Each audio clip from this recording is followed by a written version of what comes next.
Good afternoon, everyone.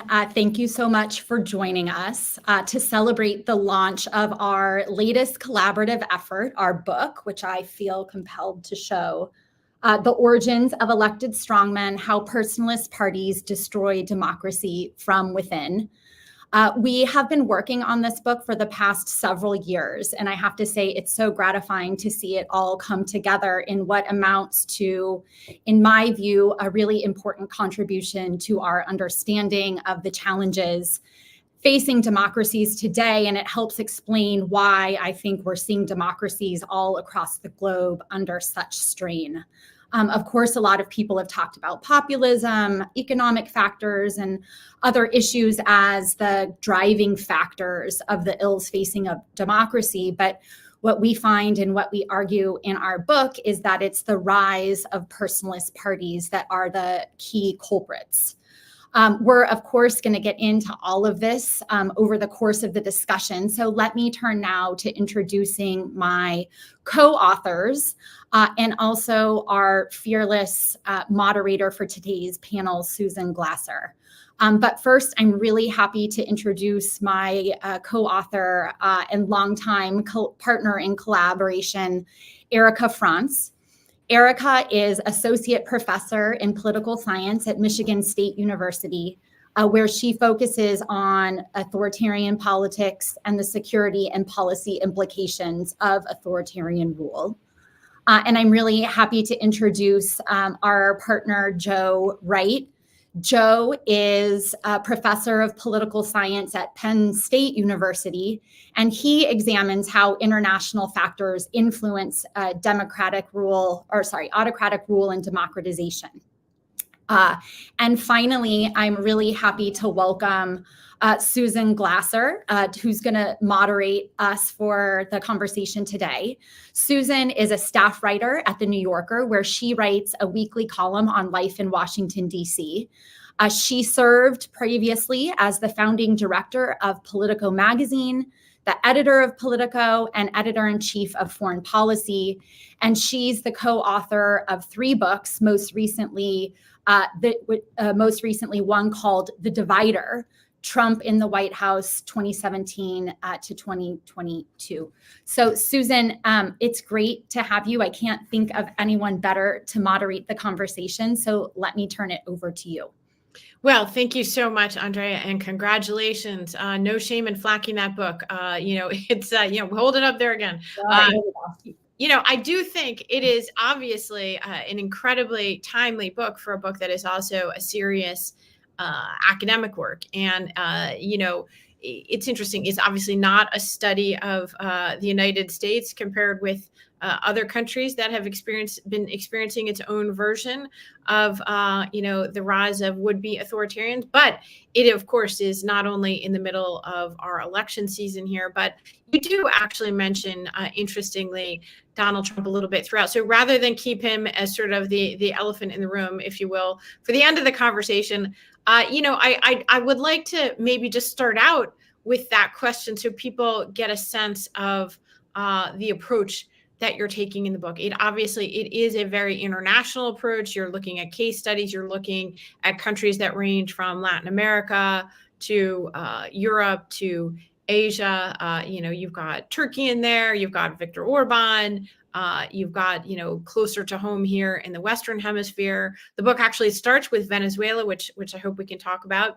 But give me the sort of quick frame of reference about how you think about the United States and Donald Trump and how much that informed your idea to do this project together in the first place, Andrea. Yeah, I think it was pretty central. And I think the one thing that's so remarkable about this collaboration is that Joe, Erica, and I are all experts on authoritarian politics. And I think what struck us is that, and personalism in particular, so the Putins and the Erdogans and the others who, that form of autocracy that's highly centralized in the hands of a leader. we were starting to observe a lot of those same trends and tendencies happening in democracies. And so it led us to dig into, I think for the first time, I think I can speak for all of us, doing a book on, directly on democracies. And a large part of that was what was happening in the United States under President Donald Trump. There are some things that make Trump a bit different than many of the personalist parties that we talk about in this book. But the way that we conceptualize personalism has to do with the relationship between a party and its leader. And we consider countries to be run by personalist parties where a leader might create their own political party, which is not the case here in the United States. But also a big factor is the leader's previous relationship with the political party. And in the case with Trump, you have someone who was a Democrat, kind of who swoops into the top of this party, unlike previous US leaders who have regularly worked up through the party ranks and therefore have a very different relationship with the party. And as we're going to get into and unpack, that relationship between the party and the leader matters quite a lot, because when it is more personalized, the party is not able, it doesn't have the will nor the capacity to push back against a leader's attempts to grab more power. And I think that really, especially in Trump's first term, and as is borne out in the data that we collect, the Republican Party under Trump was extremely personalized. And I think we've seen the direct implications and ramifications of his rule for the quality of democracy here in the United States.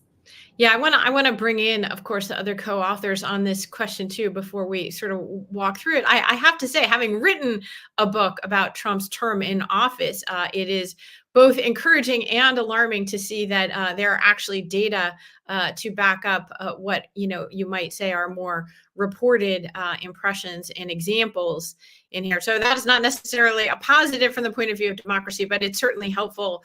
I would say as a someone who's looking more in the fray each day. And in particular, I've always thought it was an underappreciated fact about what was happening here to the political parties in the U.S. You managed to talk about both the strength of these would-be authoritarians within their parties, but also the relative weakness in many ways of those parties as institutions that facilitates and enables it. And to me, it's that dynamic that I've really observed here, and it's often left out. The weakness of the Republican Party left itself open in many ways to a hostile external takeover, which is actually what Jared Kushner, Donald Trump's son-in-law, actually, used that phrase with us. And I think it's, again, an underappreciated thing. And I also just another minor data point that really resonates with many of the case studies we'll talk about here is I'm sure many of you remember in the summer of 2020, pandemic summer, but also election summer, they were canceling in-person events, and Trump ended up with a sort of hybrid Republican convention here in Washington, D.C., but he basically canceled the entire Republican Party's policy process. And they actually adopted a policy platform in 2020 that said the policy of the Republican Party in this election is whatever Donald Trump says it is, basically. And that was followed up this year in Milwaukee with they refused to have the traditional kind of public policy hearings and debates that they would normally have, and in private they adopted a platform then that was personally dictated by Trump, and essentially it's a series of all caps tweets or true socials, I guess, in today, that are bullet points directly from the hand of the leader. And I can't think of a more striking example. But Erica, let me bring you in here to say whatever you want to say in terms of how what's happening here in the U.S. might have shaped your approach to this project. Yeah, thanks. So as Andrea was mentioning, the developments in the United States were certainly influential when we were writing the book and formulating our ideas. But one of the things that is also remarkable is the degree to which the case of the United States ended up fitting a lot of the arguments we'd already made, because the book has really been a labor of love, and that we started it somewhere around 2016, 2017. So this would have been like very early on in the Trump presidency. And what we've seen since Trump left office is that the Republican Party has grown even more personalist. And a lot of the arguments that or the expectations that we highlight in the book, we've seen transpire here in terms of the dangerous consequences of party personalism. And just thinking about, the news headlines today and all of the emphasis on the rise of political violence in the United States, one of the messages of our book is that when you have these personalist parties, you see elites in the party help normalize and justify political violence in ways that are very troubling and consequential for how ordinary citizens interpret violence. So in a multitude of ways, developments in the US have unfortunately transpired in line with what the book's central expectations are regarding the negative consequences of the leader of the party becoming pretty much indistinguishable from the party platform itself.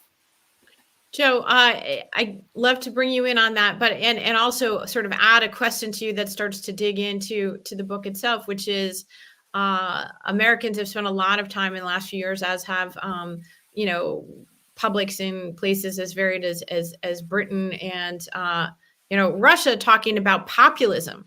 But the focus in this book is not populism per se, but on personalism. And maybe you can help us understand how those concepts are interconnected, but also how they're separate. Yeah, absolutely. Thanks, Susan. I want to just piggyback on one of the comments that Erica made. That is that, remember in 2020 and 2021, one of the reasons that democracy survived in the United States was that key Republican elites actually stood up to Trump, right? And the question we have going forward is will they do it again when he attempts to overturn an election that maybe he loses or does something else to undermine democracy? There were key senators, there were key governors, and there were key, and even the vice president of the United States in 2021 ended up standing up to Trump, which helped democracy survive. And as Trump in the subsequent years has taken more control over the Republican Party, in particular, the ability not just to formulate policy, but also to select who are the elites, right? And his control over the nomination process has become quite evident in the last 4 years, whereas in the first term, he didn't have quite as much power over who gets nominated to be key office holders within the Republican Party. Your question about populism is a great one. One of the reasons we got started in this is we were sort of skeptical that populism per se could be a good explanation for the apparent decline in democracy across the globe. And the reason for that is, and here I'll go back to an example, maybe dig in one of the examples we have in the book, that is Turkey. We were researching democratic backsliding in Turkey. One of the things we realized fairly quickly was that when Erdogan first came to power, no one described him as a populist. In fact, going back to the 2000s, he was talked about by U.S. foreign policy elites, U.S. policy elites, and journalists as actually being a good Islamist leader who was of the liberal variety, who was going to protect democracy in Turkey. And here I'm talking about times like 2004, 2006. Various times when he's visited the United States and was extolled as a great democratic leader, a very liberal leader in the good sense of liberal or democratic leader. And he changed his tune, right? And a decade later, after a coup attempt, he started doing some really awful things to undermine democracy in his own country. And what changed? Did his rhetoric become more populist? Maybe. But it's tough to use that concept of populism, of sort of being just an anti-elite person or using a lot of anti-elite rhetoric to explain the demise of democracy. And instead, we go back to a key insight that we have from the study of dictatorships, and that is that dictators don't come to power alone. Right? They need a group of people to help them do that. And in the case of democratically elected leaders who go on to undermine democracy, like Erdogan, they needed the help of their party. And so that's where we looked. We looked at the political parties and the structure of those parties to see how they would affect the leader's ability to undermine democracy in the first place. Yeah, that is such an important kind of framing point here. Andrea is nodding her head, but she like I has spent a lot of time thinking about the former Soviet Union, and I always go back to a phrase attributed to Stalin, I believe, the cadre решает все, which means the cadres are everything in effect. And, that certainly is one of the key takeaways in your book, which is why, the party in this case is a sort of a substitute for, the cadre. But, to your point, Joe, about what was happening in the United States in the aftermath of the 2020 election, you had the fact that the Republican Party was not completely a personalist party, but in fact also was a legacy institution that had been taken over. So it was a hybrid. It had some of the one and some of the other, and trying to understand 4 years later to what extent that's still the case. I think that's probably one of the most interesting frames for thinking about 2024 and trying to understand that. I'm just sitting here taking a time out actually today in between writing a print magazine piece for the New Yorker about the Republican fundraising for Trump in 2024, which is actually, I know there's been a lot of attention to Elon Musk, but actually it hasn't gotten that much attention. And what's really interesting, my takeaway, I haven't figured out how to write it, but maybe you all can advise me here, is that while it's true that Trump has cultivated, eye-popping donations from a relatively small number of billionaires facilitated by this extraordinary, changes in our system that have allowed this kind of money to flow into our politics. At the same time, it's actually underappreciated or actually incorrectly understood that large numbers of what, the traditional financial base of the Republican Party are not only not giving to Trump, but some of them may never will again.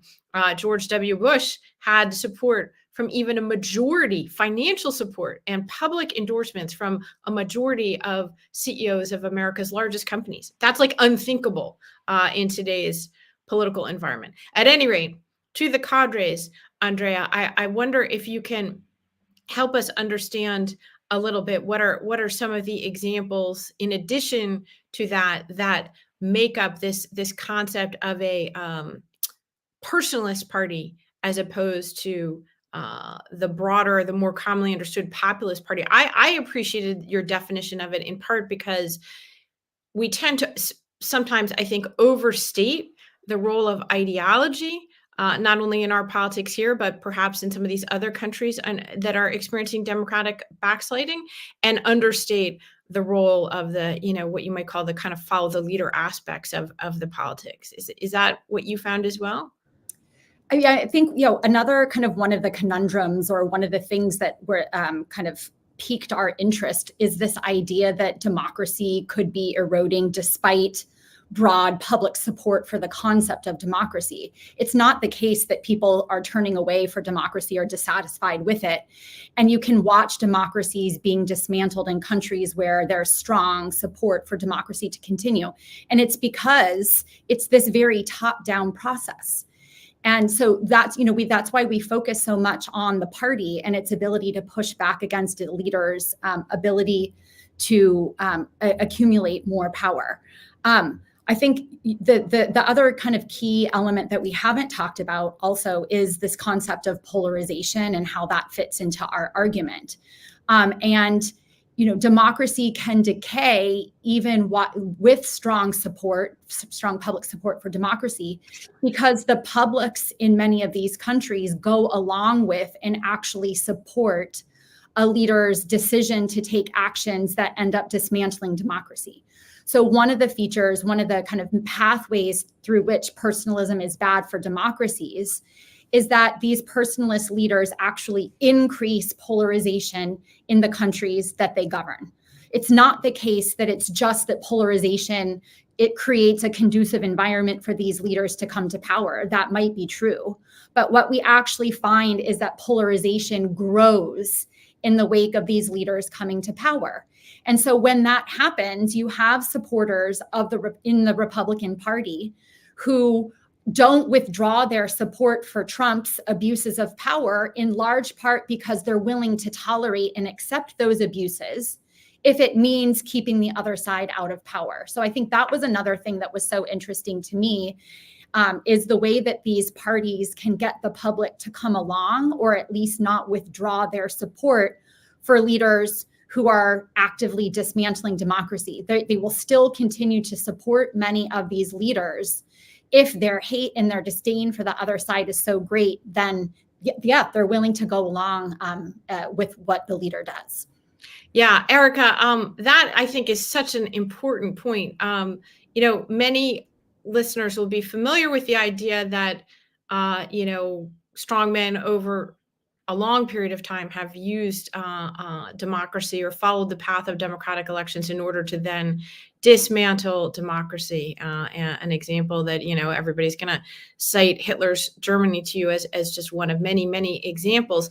I thought there was a fascinating chart in this book quite early on that shows pretty clearly that the method by which elected strongmen are seizing power has changed pretty radically in recent years. And you have a chart and it basically shows, straight lines, and the old fashioned military coup is really out in recent years. And, essentially it's much more using the institutions to take over the institutions that have become the norm in recent years. What should that tell us, and how did that shape, the studies that you then did? Yeah, so I'm glad you like the chart because we added that kind of late in the game. So I'm glad that was a good choice. I'm not very bright, so it was like simple, it was like really like 2 lines, Yeah, that's wonderful. So this is something that the three of us had also been working on prior to the book, is really digging into this change in terms of how democracies fall apart. So, we started observing it in Venezuela, but then suddenly it wasn't just Venezuela and it wasn't just Turkey. And at the same time that we saw a rise of incumbent takeovers challenging or dismantling democracy, we saw a bit of a decline in terms of coups being the method of takeover. And there are a variety of factors that you could say are at play here. A lot of post-Cold War international dynamics that have made it less favorable or less appealing to would-be autocrats to use things like coups to take power, because they are very much incompatible with what we think of as democracy. The troubling thing with the new method, and it's becoming less new now that it's 2024, and we're looking at about 2 decades of this method being on the rise, is that it's more difficult to push back against what's happening because there's not this easily observable event. So with a coup, it's not under dispute what has transpired. It happens over the course of 1 day, and it's pretty quick and abrupt. With these incumbent takeovers, as we pointed out and others, it's a really slow and incremental process. And then you get into a lot of debates among both sides over whether what is happening is incompatible with democracy. And we've seen that play out in the United States as well, where experts such as us on authoritarian politics flag certain events as inconsistent with a healthy democracy, as a red flag that democracy is at risk. And then supporters of the incumbent who has done this act dig in their heels and say that what happened was totally fine. So it can create as Andrea was mentioning, this process of incumbent takeover can actually result in further societal polarization, which can then in turn quicken democracy's demise. So there are a lot of things to point to here, but one of the messages that we try to put across in the book is to try to explain why we're seeing this sort of development transpire globally. And as Joe was also mentioning, we were somewhat unsatisfied with populism or ideology, as you mentioned, Susan, as the cause, and point to something more fundamental that translates across greater cases, and that is the institutional nature, the specific characteristic of incumbent parties. Andrea was also getting at the fact that we see this as a really top-down process and not something that is demand-driven. And there's been a lot in the media in particular about individual citizens suddenly not supporting democracy or wanting strongman rule. And we try to push back against this narrative and illustrate through a variety of different tests that there is a lot happening from above in terms of not only the leaders' actions, but those in the party endorsing the leader's actions and signaling that this is compatible with democracy, which trickles down into how ordinary citizens, the lens through which they view the events that are transpiring. Gosh, these are incredibly important points, and they certainly resonate today. In fact, I was just looking right before I dialed on today's New Yorker cartoon of the day is literally, it's a game show style kind of host and contestant, and he says today's edition of, is it a blow to democracy or is it a cake? Which is exactly the phenomenon that you're pointing out. Joe, what have we missed so far in terms of other aspects of these personalist parties that you saw cutting across different countries? Yeah, so we mentioned two.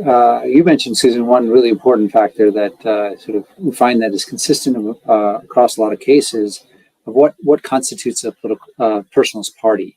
And so the one that you mentioned is funds, right? So these personalist leaders tend to have control over the funding of their party, and that gives them access to power over other elites in that party. So funding is one, and the second one that I mentioned earlier was these political parties tend to have the leader tends to have more control over the nomination process, whether that's formal, they have control over the rules for nominating, or informal, as is the case as Trump in the United States, where his endorsement has become the main criteria for winning a primary election for the Republican Party, and particularly in some of the safe seats, where he knows he's a MAGA Republican will get elected because it's a safe Republican seat. So as a leader who gets more control over the party nominations and the party funding, you're going to have more control over those elites. And those elites are political careers are going to be more tied to the leader, and therefore they're going to be unwilling to stand up to the leader, even when they transgress democratic norms that those very same elites may hold. We hear umpteen stories about Republican elites who detest what Trump does, but are unwilling to speak out publicly, in part because their political careers depend on staying in the good graces of Trump. And we think that story is true across a lot of countries, and it helps explain why these personalist parties are so pernicious. Yeah, well, and then the other factor that you pointed out, Andrea, was the polarization. I almost want to read you a quote and get all of you to weigh in on it for my story. I'm being very self-interested here, but it's basically every single one of the major Republican donors I spoke with, whether they fell down on supporting Trump again this time or not supporting him, more or less every single one was so activated and polarized, I would say, in terms of, framing it as, essentially a kind of almost a do or die choice that would be the only rationale for making essentially the unpalatable of Donald Trump palatable to them. And so some of them, they fell down on different sides of it, but every single one of them is using almost identical language in a way that certainly we would not have found, even a decade ago in American politics.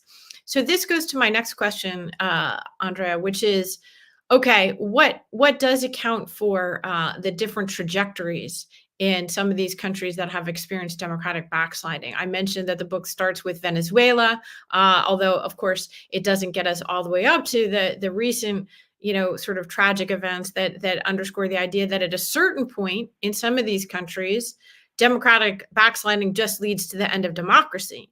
But then in other countries, and Poland is another example that you write about in the book, after years of struggle, increased polarization, all the other aspects we're talking about, nonetheless, the democratic small d opposition was able to use the election itself to topple the personalist party. So what can we take away from the different trajectories of some of these countries? Yeah. So, I think that one of the most important points that come out of the book, and we kind of buried the lead a little bit, is that that personalist parties, where leaders are elected who are backed by personalist parties, it's bad news for democracy.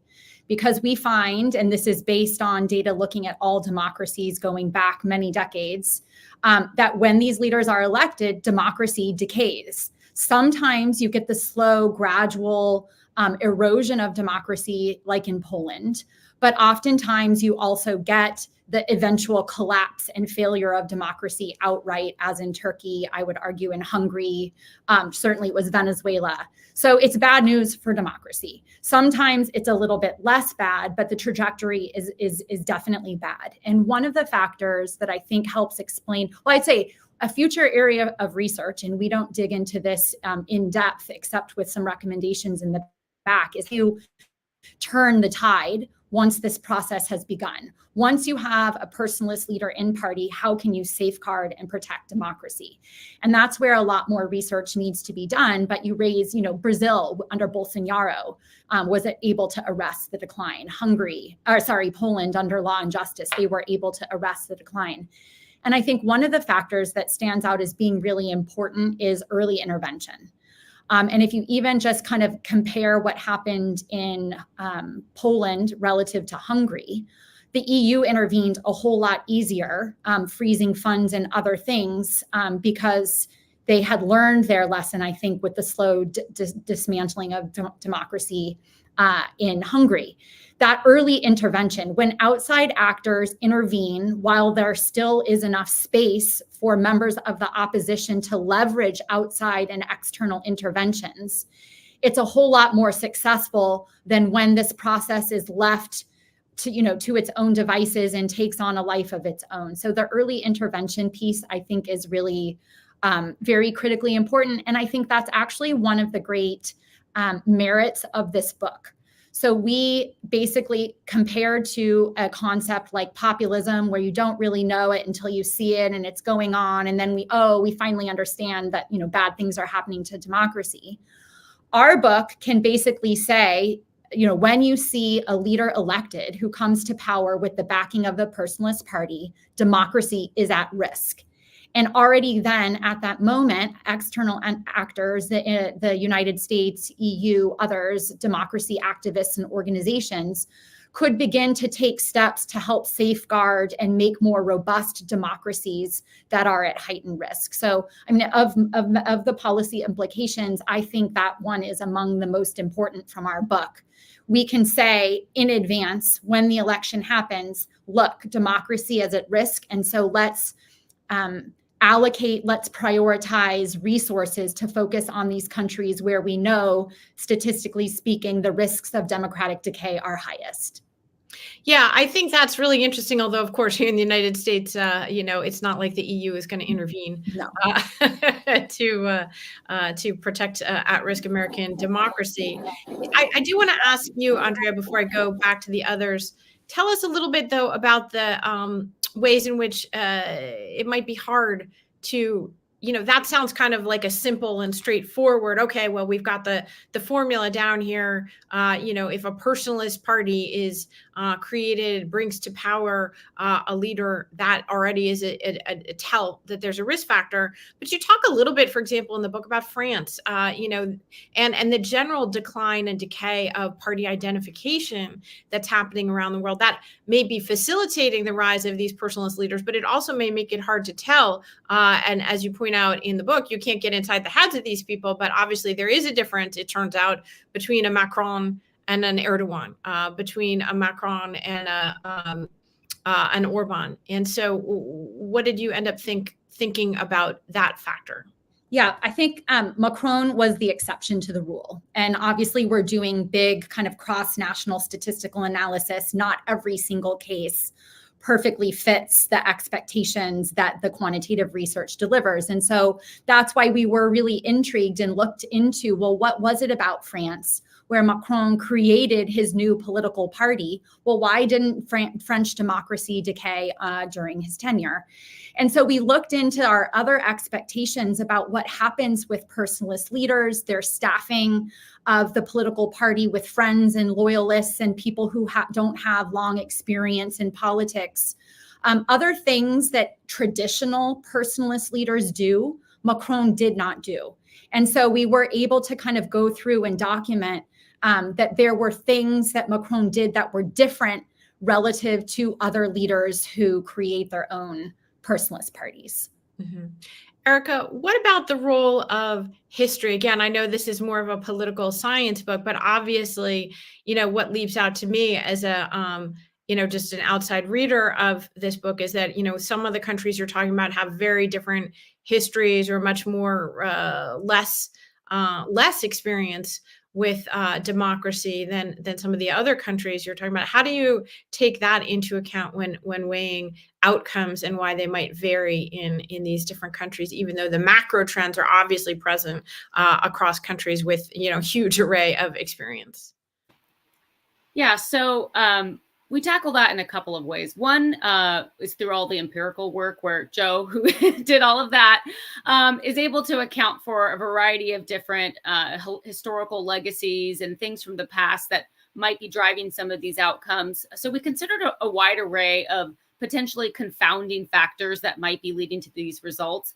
But one of the things that's interesting, even outside of these empirical tests, just anecdotally thinking about all of the different cases that have experienced the same sort of slide and the ways in which they're happening in very unique contexts. So we have places like Venezuela, which we've already mentioned, which are very different than the United States or Serbia or Benin or Bangladesh. So the list is really long of personalist parties getting elected to power and then eventually dismantling democracy from within.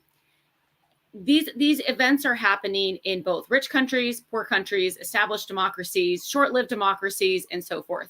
And one of the things that I think is interesting is that, there's been a lot of media attention to democracies being under distress in the last 2 decades. And there are some debates among political scientists about the degree to which this is actually occurring. Are we seeing a big autocratization wave or not? And one of the points I try to make is, regardless of whether you think, there is a wave or not, we are seeing democracies that have historically been protected from this sort of progression challenge from within. So usually we think of wealthy countries that have long histories of democracy, of being robust to democratic challenges. And instead, we're seeing democracies that have long histories and that are relatively wealthy, such as the United States or Poland or Hungary, challenged. So that is something that's new that our book can help, a discussion that our book can help inform. Mm-hmm. So, I know there's a lot to unpack here in terms of these dynamics, but one of the things that is particularly interesting is the degree to which these developments are transpiring in very diverse contexts. Yeah. Other things, Susan, I'd add to, I think it just is worth reiterating what Erica said. We used to expect, we used to believe that countries like Hungary, Poland, countries where democracy had passed this threshold of so-called consolidated democracies, that they were safe. But there is some really interesting research that talks about like the durability of democracies. And there is a process of democratic consolidation. But what some newer political science research shows is that the reason that the risk of democratic decline goes down after you've reached this point of consolidation, which tends to happen around the 20-year mark or so, the reason why democratic decline is less likely once you've crossed this threshold is because something happens between the political and military domains that makes coups a whole lot less likely. But actually, this risk of democratic backsliding never goes away. And so that really is a big wake-up call for, like, as Erica said, richer, established, consolidated democracies, that they're not immune to these challenges. And I think it's our book that helps explain why you can see democracy break down in a whole variety of countries, as Erica said, but including in rich and consolidated democracies. The risk doesn't go away. Yeah, that's right. When we were growing up, right, there was a sort of a smug sense that this was something that, maybe Italy, had its own way of doing things, but it had no relevance to, to the rest of the kind of industrialized Western world. Joe, they've tagged you as the data guy here. Let me ask you this.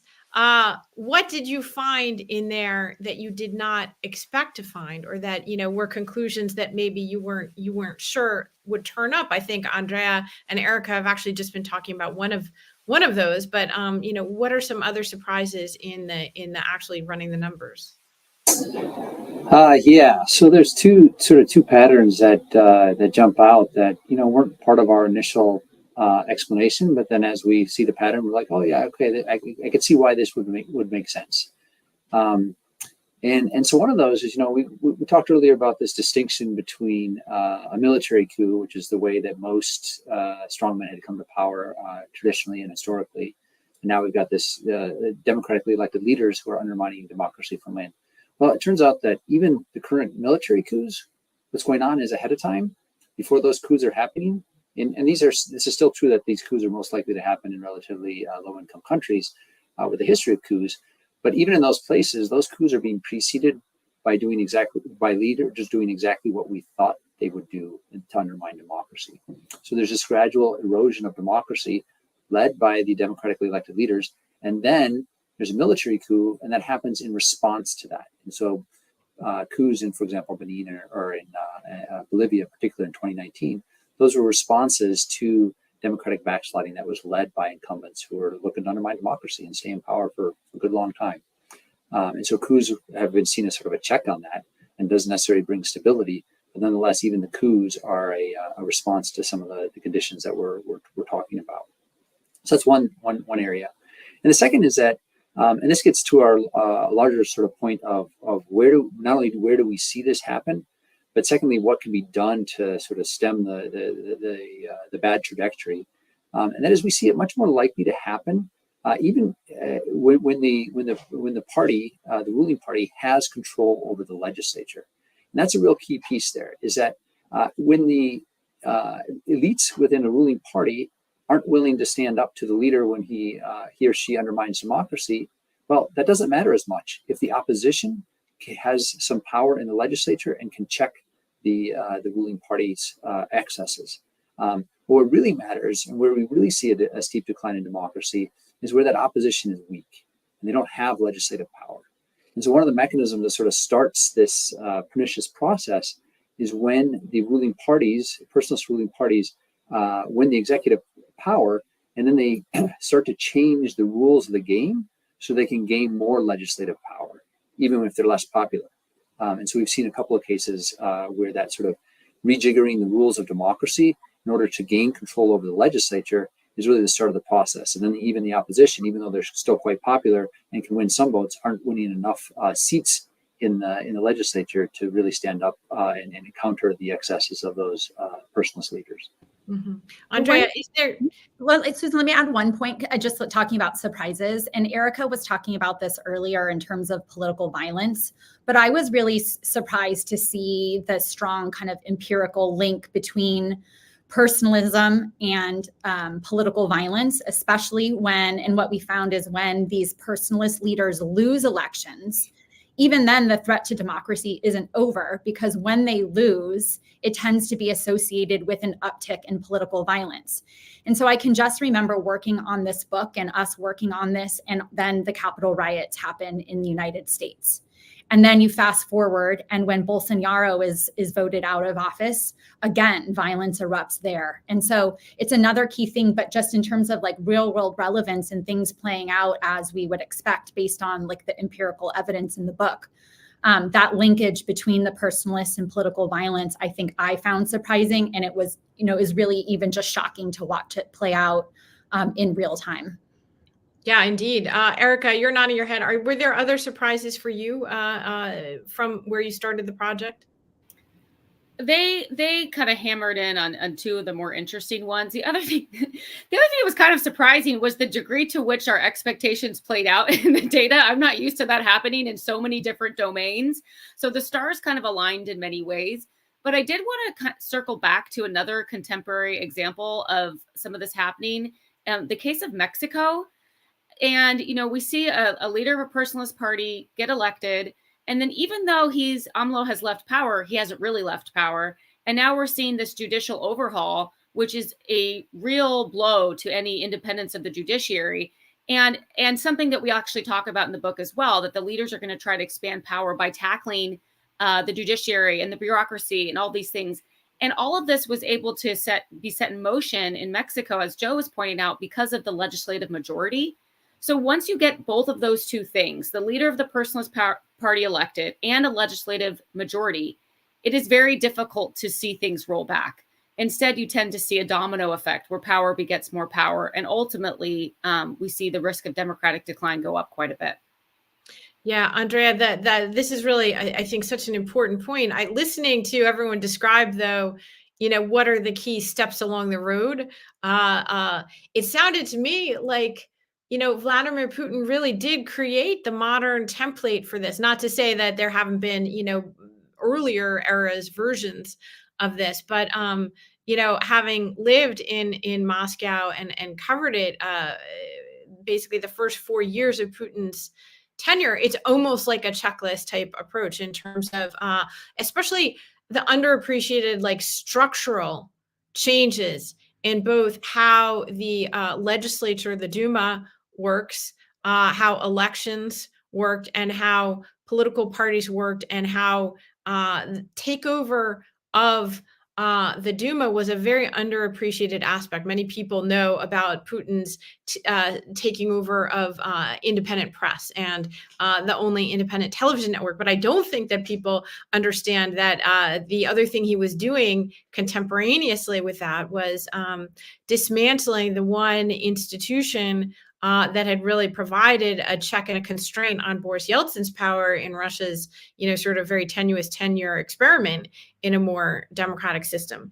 But I'm curious if there are other examples, or you think Putin is the right example in terms of templates that some of these others are following, even if they're not following it exactly. Oh, yeah. I mean, Putin is one of the originals. I know we've given a lot of airtime to Venezuela, but this process of personalism and personalist parties, I think, also perfectly fits what we had seen in Russia early in Putin's tenure. So you'll remember, so he didn't necessarily create the party, but that party, United Russia, was based on an amalgam of other parties that came together, but with the sole purpose of coming together to launch Putin into power.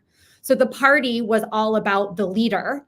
It didn't have a party platform. It wasn't something that Putin has risen up through. And so that at that time was exactly, I think, what we have laid out in this book. It is exactly a perfect example. And then it's all of the same pathways, as you said, Susan, is going after all of the horizontal checks on power. It is the playbook that we've seen across all of these countries. And I think it's not necessarily the playbook that is novel in what we offer in our analysis, but what we do is to try to explain what enables leaders to execute that playbook. Why is it that they're able to go after the judiciary and after the media and after civil society? Why was he able to pull in the regions, et cetera? And it's in large part because the party wasn't there to act as a constraint on any of these grabs at power. I think Russia's also a good example because, just like Joe was saying in Turkey, early on in Putin's tenure, there was a lot of optimism about Putin and what he would do for Russia, that he was going to rein in, clean up corruption and rein in the oligarchs. And, it took several years for people to actually recognize and come to terms with the way that he was actually dismantling democracy. But again, if this book had been written when Putin came to power, we would have said, beware, this is a leader with the backing of the Personalist Party. And so the risks of democratic decay are high. I think it's a cautionary tale for Ukraine. And as much as it pains me to say it, Zelensky created his own political party. And unfortunately, I think we're seeing many of these dynamics starting to play out. Granted, it is a war, and there are, conditions that are very different in Ukraine. But I do worry quite a lot about, especially given what we know about this book and having a leader with the backing of a party that he himself created. It does raise risks to the future health of democracy in those countries. I want to just put a quick note out there for any listeners that we do have the possibility to take some questions if you send them into the chat. We have a few minutes left. So if you want to do that, feel free to go ahead and do that. And we'll try to get through a few before we end right at 2:00. This is a terrific conversation, and there are a million questions. So if you have any that are burning, please feel free to go ahead and use the chat box right now or tweet at CNAS 2024 if you want. Just quickly on that, because I think it's really interesting. I mean, the Personalist Party is one way of looking at it. Fair enough to say that there were people who said, well, I know that Vladimir Putin is what he's going to do because of one word, KGB, or as Dick Cheney put it, KGB, KGB, KGB. That goes to my question, Joe. To what extent do the backgrounds or different experiences of these leaders that become the case studies in the book, how much do they matter? I understand you sort of make the argument we can't really get inside the head of somebody and figure out if they're just really a proponent of strong executive power or, they want to dismantle democracy. But, how did you approach that problem of understanding the leader's background in doing this project? Yeah, so I mean, it's easy to pick out leaders and say, well, they've been bad apples from the get-go. Maybe our former president of the United States, one could have said that about, and who sort of admits to it as well. However, not every leader is going to be able to say that, and we don't know ahead of time how leaders are going to behave, in part because they haven't been leaders yet. And so once people get to power, that can change how they behave and their preferences. Secondly, is most people who get into politics actually want power. And sort of describing an individual as sort of innately power hungry isn't really that helpful, because I would suggest that all the 80-year-olds in Congress are probably power hungry. They haven't resigned yet. They still want that power. And so, again, those kinds of appellations aren't super, super helpful. Going even further, one of our prime examples in the book, Viktor Orban, when he got his start in politics, he was a shining star of liberal democracy. Everybody thought he would be a great leader. He'd worked, studied in pro-democracy stuff. He'd given a great speech, defending the liberal order against the old communist order in Hungary. That's how he got his political start. That's how his party started. They were liberal reformers, and going to carry that tradition forward in the new Hungary in the early 1990s. And so you can't always tell ahead of time whether the leader is going to be just a bad apple or not. And I can go back to the example of Erdogan as well, where when his foreign policy was aligned with Western foreign policy, Western leaders thought he was wonderful. There's a quote from, I can't remember if it was The Economist or some major news magazine that said he's of the liberal democracy-loving variety of Islamist leader. Way back in 2004. Right, so we get this wrong early in people's tenures, and even beforehand, what their true colors are going to be. It's hard to discern, and in part that's because people change. They change once they have power, and what we're looking for is a factor that can help us understand when someone's desire for power, or that desire trumps their sort of adherence to democratic norms or their loyalty to constitutional order. When is their desire for power going to trump that? Well, a lot has to do with the political party that backs them.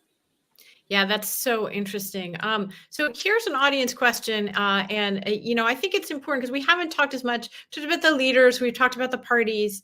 Of course, there's incredible, enduring fascination with the question of why do people support these leaders? Why do they support these parties? Especially because, Erica, we're pointing out also in this work that, the role of ideology may be actually overstated in how they take hold. Sorry, that's my coworker, Ellie, here. But, so that's my question to you is, what does this methodology tell us about the, sort of basis for support for these leaders and parties? And the audience question is kind of related to that from listener Peter, who says, what about the difference here in the US in our two parties' willingness to criticize their own leaders? You have Republicans who seem unwilling to criticize Republican leaders, whereas Democratic Party seems perfectly happy to criticize Democratic leaders. Does that tell us something about the difference between the two parties? Erica, do you want to take a stab at that one? Sure. So as Joe was pointing out, we tend to see political leaders as pretty opportunistic and power hungry, and take that as kind of a basic assumption about what their preferences are. And this is important because we don't think it's the individual leader that matters so much in terms of where we're going to see democracy demise, but rather what happens around them. And I wanted to quickly point to the United Kingdom with Boris Johnson, who was not part of a personalist party and made a, somewhat of a grab for power, and the party elite pushed back against that, and he ultimately lost power. So it's not the case that, that only leaders of personalist parties rather have these ambitions, but rather it's when they lead those sorts of parties that we see elites that surround them unwilling to do much. And that gets at Peter's question here, that elites, when they see that their political futures are intimately linked to the future of the leader, are going to be unlikely to criticize what the leadership is doing. And we got into this a little bit earlier, but if you think that you have no chance of reelection, if you say something critical of your party leadership, then you're not going to say anything critical. And the specific whys in terms of how the Republican Party got to where it is today is up for debate. But certainly there were opportunities that Donald Trump leveraged, splits within the party, you could say, that where he took advantage of this open space of internal divisions to consolidate control within the party. And so as a consequence, you're not going to see party elites say much because they're too fearful that doing so would lead to their own political futures being compromised. Andrea, what about the party rank and file? I for one am kind of exhausted by 9 years worth of, tell me about the forgotten Trump voter.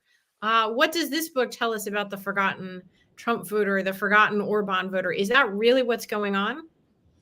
I think it's just as we're laying out, it's just so much about what the party is and isn't willing to do. And Erica makes such an important point that we haven't really talked about, is one of the key dynamics is when you have these personalist leaders, the people around them tend to view their fates as tied to the leader. And so as a party, you're no longer thinking about the long-term reelectability of the party, the reputation of the party, but it's just about winning the next election so you can continue to access the perks of power. Your fate is all about the leader's fate. And so why would you criticize the leader? You want to do everything possible to support that leader's bid for reelection and support their efforts to get into and maintain power because that's your ticket. And so, again, how the Republican Party ended up in that position is a little bit of a messier story to tell, but it does very much seem like they are not thinking about the long-term reputation of the party and much more about individuals who, so long as Trump is in power, then they can benefit from those positions of power. Mm-hmm. Joe, I could end with a quick anecdote here to illustrate the point. Just the other day in class, I showed students a YouTube clip of Senator McCain campaigning for president. And he was having a town hall with a bunch of Republican Party members. One of them mentioned that President Obama was not an American, which is a lie, a piece of disinformation that was actually spread by then citizen Trump. And John McCain stood up and he said, "Hey, that's a lie. That's not right. I don't agree with Obama on the policies, but he's a good man. He's a family man, and he's an American. He's an American who respects the Constitution and loves our country." And so I show that point to say that there was elements in the Republican Party way back when John McCain was running for president that believed in conspiracy theories and tried to propagate them on national television, a party member. And so if we're going to use the party members as an explanation for this, then we'd have to suggest that the party members have somehow changed over time. One, in their beliefs about the sort of the norms of democracy or how much they would support democracy in the face of a backsliding leader, but that has also changed over time. I use that anecdote to show that, well, there's been conspiracy theories for a long time, probably in both political parties. And so I'm not sure that's where the explanation for our current pattern of democratic decline in the United States, where that lies. Well, we're just about out of time, but I want to ask you, Joe, that's such a fascinating example. And of course, I vividly recall it. It tells you almost everything about the difference between John McCain and Donald Trump. But to your point about, does it tell us anything about the difference between Republicans then today and Republicans back then? How did your students respond? They were dumbfounded. I had explained to them who John McCain was. That'll tell you something right there. Yeah, so I think they took it in stride. I think the more pressing example for them, or the more recent example was better. Is the Republican officials who administered the election in Georgia, who stood up to Trump, right? And they're still standing up to Trump in Georgia to some extent. Some Republican officials, I shouldn't say all of them, but some are. And that's going to be the key in the election going forward. Are there going to be local level Republican leaders who are going to be willing to stand up to Trump when he cries foul and tries to reverse election if he loses? Oh, wow. Well, I guess we'll have to reconvene in that situation and see what does your book tell us to do in that case. This has really been a fantastic conversation, and as I suspected, extremely timely and relevant to pull together these international examples and then to marry that with what's happening here in the U.S. Andrea, I'm going to throw it back to you to close this out, but shameless flackery for the book. This is obviously a great conversation because an enormous amount of work went into this project that went on for a lot of years. So we're all grateful to all three of you for investing the time and effort to make it happen. And Andrea, thank you to you for hosting us. Yep, I think that's a great place to end. As Erica said at the beginning, it has been a labor of love, but it really came out at just the right moment. And if people have been interested in the conversation, there's obviously more in the book, and it really does provide a timely insight into not just what's happening here in the United States, but certainly in many of these democracies across the globe that are now facing challenges. So thank you, everyone. Susan, thank you for moderating this excellent discussion. And Erica and Joe, now we need our next project. Great. Look forward to it. Thanks, everyone.